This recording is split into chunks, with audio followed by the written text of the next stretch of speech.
Assalamualaikum warahmatullahi wabarakatuh. Saya Dela Andini dari kelompok 1A 2019-2 akan melakukan ujian Skillab KMB 3 dengan topik perawatan luka orif atau orep. Nah, yang pertama kita lakukan orientasi. Assalamualaikum Ibu, selamat pagi. Perkenalkan, saya perawat Dela yang bertugas pada hari ini. Aku benar dengan Ibu Winda, berusia 35 tahun. Sebentar saya cek ulang tangannya dulu ya. Oke, baik, dengan Ibu Winda. Jadi Bu, tujuan saya ke sini untuk melakukan pengkajian untuk mendeteksi dini apakah luka yang Ibu alami ini mengalami komplikasi atau tidak. Kita lakukan sekitar 5-10 menit untuk tempatnya di sini. Apakah Ibu bersedia? Oke, baiklah. Nah, selanjutnya kita lakukan privasi klien dengan menutup sampiran lalu mencuci tangan. Nah, pertama, permisi ya Bu, saya buka dulu gipsnya.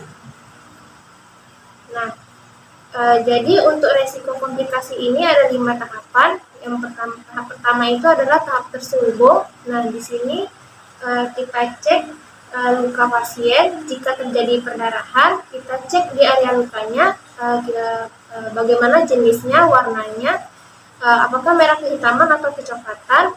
Lalu kita cek juga luas perdarahannya menggunakan penlight. Ini sih ya Bu, saya cek dulu. Nah, sudah, lalu kita monitor TTV dan lakukan dokumentasi. Nah, yang tahap kedua yaitu tahap neurovascular compromise. Di sini kita melakukan pengecekan CSM, di mana C itu adalah color plus, S itu adalah sensasi, dan M itu adalah bob. Nah, untuk color, kita lakukan pengecekan capillary refill pada pasien dengan menekan ujung jari pasien. Yang normalnya itu kembali dalam 3 detik. Ini saya tekan sedikit. Oke, di sini capillary refill-nya kembali dalam 3 detik, berarti normal. Nah, selanjutnya raba nadi pasien, apakah teraba hangat atau tidak. Nah, di sini nadi pasien hangat. Nah, selanjutnya untuk S atau sensasi, kita tanyakan kepada pasien. Ibu, apakah ada mengalami rasa kebas, Bu? Tidak ya. Nah, di sini pasien mengatakan tidak, berarti normal. Selanjutnya untuk M atau move, di sini kita minta pasien untuk melakukan pergerakan. Ibu bisa lakukan pergerakan pada tangannya, Bu, pelan saja. Oke, bisa ya, Bu. Nah, di sini normal. Nah, untuk pemeriksaan CSM ini bisa dilakukan 8 jam, yang dilakukan setiap 2 jam, dan untuk 48 jam selanjutnya dilakukan pengecekan setiap 4 jam. Nah, untuk tahapan yang ketiga yaitu komplementer sindrom. Komplementer sindrom ini adalah suatu ruang dalam otot tidak elastis sehingga darah masuk ke dalam jaringan. Maka ekstremitas mengalami pembekakan tekanan sehingga aliran darah itu tidak lancar yang menyebabkan penekanan dalam pembuluh darah. Maka darah itu tidak mengalir ke ekstremitas. Nah, ini jika dibiarkan atau tidak ditangani, maka akan mengalami nekrosis atau kematian jaringan. Di sini tanda gejalanya itu kebas, mati rasa, dan kelumpuhan. Ibu, apakah ada mengalami kebas, mati rasa atau kelumpuhan di tangannya, Bu? Tidak ada ya. Nah, selanjutnya tahap keempat dan tahap kelima. Tahap keempat yaitu kerusakan kulit dan jaringan, dan tahap kelima adalah adanya infeksi terselubung pada luka.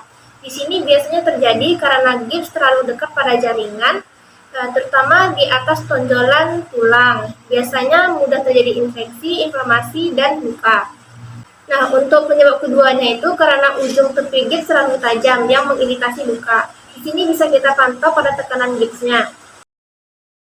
Nah, di sini bisa kita raba. Jika teraba lunak, mungkin terjadi inflamasi.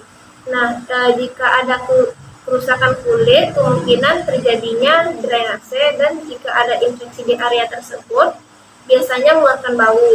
Nah, di sini saya tidak melihat adanya inflamasi, drainase, dan bau ya, Bu. Berarti di sini normal ya.